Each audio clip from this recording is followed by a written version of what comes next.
업무용 승용차 등록 및 전표 입력 내용인데요. 자, 업무용 승용차, 좀 전에 봤던 고정자산에 속하는 항목입니다. 승용차, 차량 운반구조, 이것도 마찬가지로 고정자산에 속합니다. 그래서 고정자산 등록하는 건 당연한데 이걸 왜 또 별도로 또 설명을 하려고 하느냐라고 하면, 자, 일단 경로는요. 화면의 경로는 업무용 승용차가 기초정보관리 아래에 또 있습니다. 업무용 승용차 등록 화면입니다.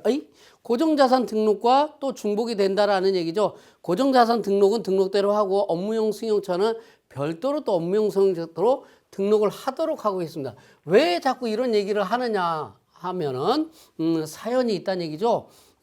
막 외제차, 수입차, 막 고가의 차를 갖고 법인의 차량으로 등록을 시켜놓고 개인적으로 막 사적으로 막 쓴다는 얘기예요. 그런 것을 방지하기 위해서 세법에서는 업무용 승용차에 대해서 감가상각하는 거, 상각 범위의 증빙이라든가 운행 일지 작성하는 거, 그리고 업무용 사용 기록이라든가 보험 가입하는 거, 임직원 전용 보험 가입하는 거, 하여튼 규제를 굉장히 까다롭게 하면서 사적으로 쓰는 것을 방지하려고 무진장 애를 써요. 그러다 보니까 규제를 가다 보니까 업무용 승용차에 대해서 이런 내용들이 나온다는 얘기. 여러분들이 굉장히 피곤해지고 있다는 얘기죠. 그런 부분 아니면 회계 처리, 세무 정리하는데 깔끔할 텐데 여하튼 어려워졌어요. 자, 그랬을 때 업무용 승용차라는 게 도대체 뭐냐? 승용차면 승용차지 왜 업무용 승용차냐? 자, 업무용 승용차 세법상으로는 업무용 승용차 취득하는 거, 또 유지하는 거, 관리하는 거, 이런 부분들은 원칙은 당연히 업무와 관련하니까 송금을 인정을 합니다. 그런데 이 승용차가 업무무관 자산 등에 해당하는 경우에는 관련된 유지 비용 같은 거, 취득하는 비용까지 포함해서 손금으로 부인, 그러니까 비용으로 인정을 안 하겠다는 얘기. 비용으로 인정을 안 하겠다는 얘기 뭐예요? 세금 때리겠다는 얘기입니다. 자, 이러한 세무 조정을 위해서 관리를 하고 있다는 얘기예요. 그러면 도대체 업무용 승용차 적용 대상은 뭐냐? 개별 소비세 과세 대상인 승용차다는 얘기예요. 개별 소비세 과세 대상 승용차로서 다만 다음에 해당하는 경우에는 제외해요. 즉 뭐냐면 업무용 승용차를 보지 않겠다는 얘기. 마음대로 얼마든지 쓰든 그건 상관이 없다는 얘기. 자, 뭐냐면 운수업 같은 거, 자동차 판매업, 자동차 임대 운전하거나 무인 경비업 등에 쓰이는 차량 같은 경우는 완전히 영업용으로 쓰는 것과 같다는 얘기예요. 그래서 업무용 승용차 규제를 하지 않겠다는 얘기고요. 9인승 이상의 승합차라든가 또는 트럭 같은 거, 화물차 같은 거, 1000cc 이하 경차 같은 거, 이런 부분들, 125cc 이하 이륜 자동차라든가 이런 부분들도 전부 다가 업무용 승용차가 아니다는 얘기예요. 규제를 하지 않는다는 얘기입니다. 이런 것들을 다 제외하고는 전부 다가 업무용 승용차다는 얘기예요. 응? 업무용 승용차인데 왜 규제를 가겠다는 얘기예요. 사적으로 쓰는 거 방지하기 위해서. 또 임직원 명의의 개인 명의 차량이라면 당연히 업무용 승용차가 아닙니다. 자, 그러면 종업원 임직원 명의의 소유 개인 차량을 업무적으로 썼을 때는 어떻게 하느냐? 관련되는 경비는 그냥 보통 여비 교통비 정도로 처리를 하면 될 것 같습니다. 자, 그러면서 보험 가입을 의무적으로 강제적으로 하고 있어요. 모든 법인은요, 보험 가입을 해야 됩니다. 개인 사업자 중에서 성실신고 확인 대상자, 전문직 사업자 등은요, 임직원 일반적인 보험이 아니고, 그냥 일반적인 자동차 보험이 아니고, 뭐예요? 임직원 전용 자동차 보험이다라는 얘기. 예를 들어서 법인의 업무용 승용차를 구입을 했다 그러면 임직원 전용, 즉 뭐냐면 그 회사의 임원 또는 직원만 쓸 수 있다는 얘기예요. 뭐 대표이사 가족들이 임직원도 아닌데 가족들이 차를 몰고 갔다. 그러면 뭔 차야?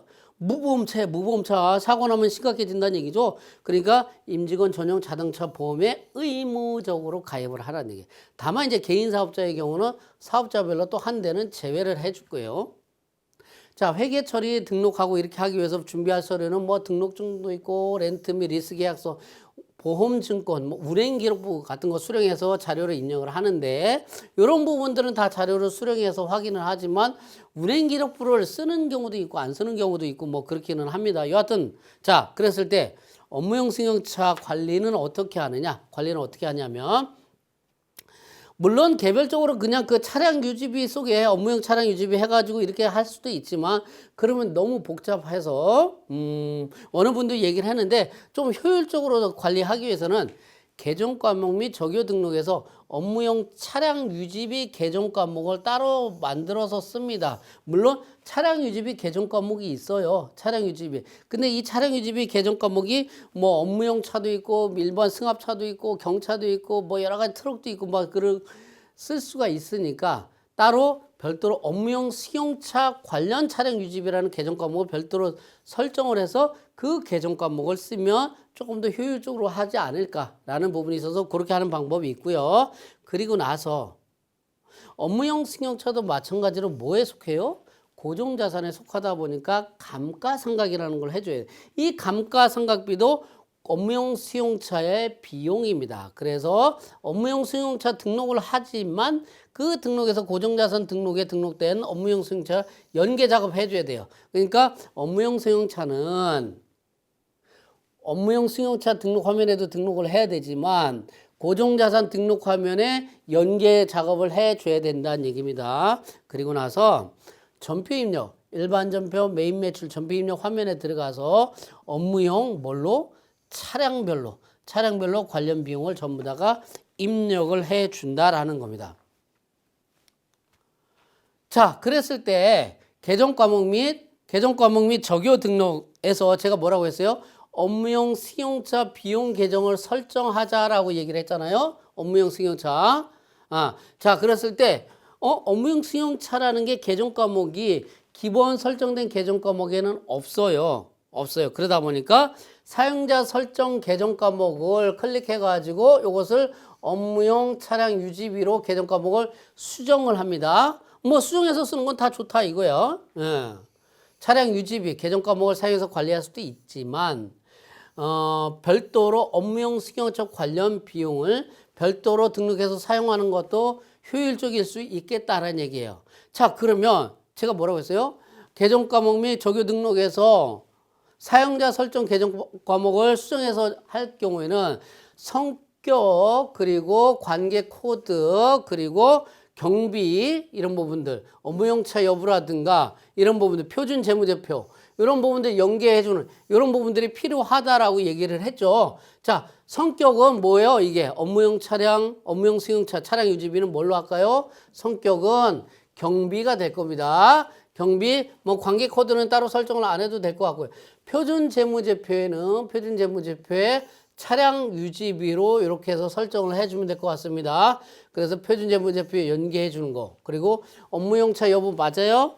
예, 맞습니다. 1여를 선택을 해서 개정 과목을 별도로 등록을 해줍니다. 업무용 승용차 유지비로 등록을 해주고 그 다음에 업무용 승용차 등록의 화면에 들어가서 업무용 승용차 등록 이것을 고정자산 등록 화면에 고정자산 등록에 등록된 업무용 승용차를 업무용 승용차 등록 화면에서 서로 짝을 지어줘요. 연계를 시켜줘야 돼요. 자, 왜 연계를 시켜주느냐? 고정자산 등록은 당연히 고정자산은 당연히 감가상각비를 계산하는 거고 업무용 승용차도 고정자산에 포함이 되기 때문에 감가상각비를 계산을 해줘야 되기 때문에 이렇게 해서 서로 짝을 연결을 시켜주는 작업이 필요하다는 얘기예요. 어떻게 연결을 시켜줄 거냐? 자, 고정자산에 자 업무용 승용차 여기 F6 불러오기 하면 고정자산에 등록된 것을 불러옵니다. 트럭 같은 것도 쭉 다 불러와줘요. 뭐 경차도 불러오죠. 그런 것들은 삭제를 해버립니다. 삭제. 업무용 승용차 등록에서는 삭제를 해버립니다. 여기 쭉 불러오게 되면 삭제를 하고요. 고정자산 등록에 차량을 등록할 때는 어떻게 자산 코드명을 차량 번호별로 자산 코드명 차량 번호별로 등록을 하면 연계시키는데 굉장히 편리할 거예요. 자, 요 부분을 어디에 고정자산 등록 화면 불러와가지고 고정자산 계정 과목 여기 차량 운반고 이런 식으로 일치시켜 줍니다. 고정자산 코드명에 보면 여기 클릭하게 되면 고정자산 등록 화면에 요게 연계를 시켜주는 이런 부분을 하게 되면 됩니다.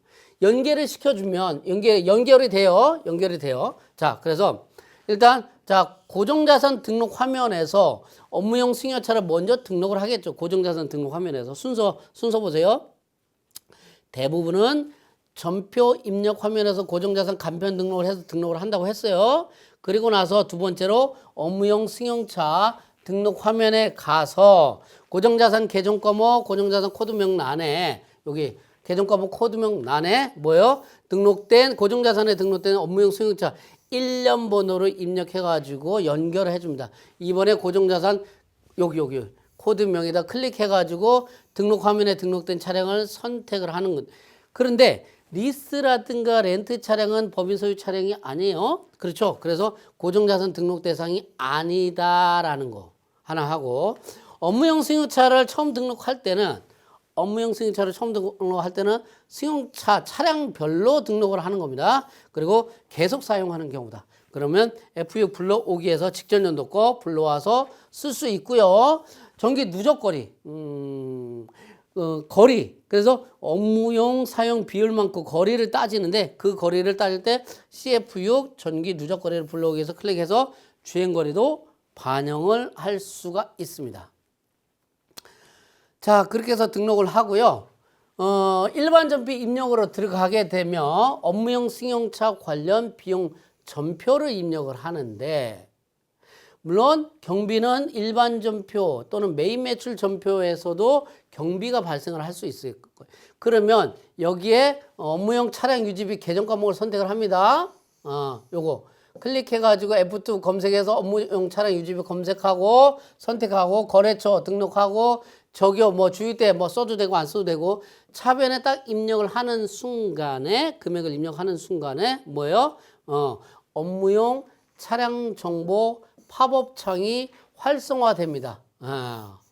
업무용 차량 관련 비용 금액 입력하는 순간에 업무용 차량 정보 팝업창이 활성화되고요. 그러면 여기에 클릭해가지고 업무용 차량 뭐다? 요겁니다. 아니면 요겁니다. 선택을 합니다. 즉 뭐냐면 이 차량 유지비 관련된 이 비용이 어느 차에서 발생이 된 거냐? 근데 이것은 업무용 차량하고 없다라고 하면 그거는 그냥 넘어가도 되는데, 업무용 차량으로 썼다라고 한다면 업무용 차량 어떤 차인지를 선택해서 입력을 해주고, 비용 구분은 뭐가 되어 있어요? 비용 구분은 업무용 차량별로 비용별로 뭐 예를 들어서 뭐 주유대다 뭐다 이런 식으로 선택을 해서 하면 되는 거고요. 확인 키 눌러주면 된다는 얘기입니다. 자, 업무용 차량 선택하고 2번 비용 구분하는데, 다시 이거를 일일이 하나하나 현실적으로 가능할지 여부는 여러분들이 판단을 하시는데, 와, 이거 전부 다가 업무용 차량별로 비용별로 일일이 다 구분해서 입력해 주는 것이 원칙입니다. 차량도 많고 비용도 굉장히 많이 발생할 텐데 이것을 차량별로 어떻게 일일이 다 구분해서 입력해 주느냐. 이론적으로는 원래 원칙적으로는 그렇게 해주는 게 맞고요. 실무적으로는 법인조정 및 과표 세액계산 과목별 세무조정 여기 들어가 보게 되면 업무용 승용차 관련 비용 명세서 화면이 있어요. 여기에서 그냥 아예 구분해서 야 요거는 요만큼은 요거는 요만큼은 이 차량 저 차량 이런 식으로 해서 구분해서 입력하는 편법일 수도 있겠네요. 이런 부분들도 있기는 한데 여하튼 원칙은 이런 부분들이다라는 겁니다. 이렇게 해서 하고요. 그 다음에 업무용 비용 승용차 비용을 한번 좀 확인을 해 보려고 한다면 재무회계, 회계관리, 재무회계, 장부관리 1, 업무용 승용차 비용 현황이라는 화면이 있어요. 업무용 승용차 비용 현황이라는 화면에서 그 내용을 확인할 수 있어요. 차량별로 해가지고 계정과목, 뭐 금액, 유류비, 보험료, 수선비, 자동차세 쭉쭉쭉쭉 다 차량별로 해서 다 볼 수가 있고요. 감가상각비는요. 감가상각비는 법인세 세무조정할 때 업무용 승용차 관련 비용 명세서에 표시가 됩니다. 업무용 승용차 관련 비용 명세서가 별도로 서식이 또 있다라는 얘기. 거기에 표시가 되고요. 그런데 그렇게 되다 보면 자, 제가 업무용 승용 차량 유지비, 업무용 승용차 관련한 차량 유지비는 별도의 계정 과목을 설정해서 쓰다 보니까 기존의 차량 유지비 계정 과목도 있고 업무용 차량 유지비 계정 과목이 별도로 또 있어요. 그럼 따로따로 나오죠. 그래서 손익계산서에 따로따로 표시되는 게 보기가 싫다. 그냥 어차피 다 차량인데 업무용 차량 유지비를 별도로 계정 과목을 분리해서 썼던 이유는 뭐냐면 업무용 차량 유지비 세무조정이라든가 이런 거 명세서 반영하기 위해서 구분해서 관리하려고 별도로 등록을 했단 말이에요. 근데 재무제표에 손익계산서에 나타낼 때는 통합해서 나타낼 필요가 있을 때는 물론 따로 표시해도 상관은 없어요. 그런데 따로 표시하다 보니까 이거는 뭐고 저거는 뭐냐 알아서 판단해서 하면 뭐 상관이 없는데 모양새가 보기 안 좋다 그러면 통합해서 표시를 할 수도 있다니. 자, 손익계산서의 업무용 차량 유지비 개정 과목이 별도로 표시가 될 수도 있고요. 아니 그게 싫다 그러면 제출용에는 뭐라고요? 손익계산서에 가시게 되면 F4 통합계정이라는 게 있어요. F4 통합계정 기능을 이용을 하게 되면 차량 유지비 F4 통합계정 클릭을 하게 되면 차량 유지비 요것을 어디하고 차량 유지비하고 업무용 차량 유지비를 통합해서 표시해 주세요. 이렇게 할 수 있다니. 자, 차량 유지비 개정 과목이 있는데 이 차량 유지비 개정 과목에는요. 기본적인 차량 유지비뿐만 아니고 업무용 차량 유지비 개정 과목도 통합해 주세요라는 기능이에요. 그러면 세무정리 관리할 때는 업무용 차량 유지비 개정 과목이 따로 구분이 됐지만 재무제표 제출량에는 통합해서 나타낼 수 있는 그런 기능도 있다라는 것을 설명을 하는 겁니다. 이렇게 해서 관리를 해주시게 되면 문제가 없고요. 잠깐 쉬었다가 다음 설명하도록 하겠습니다.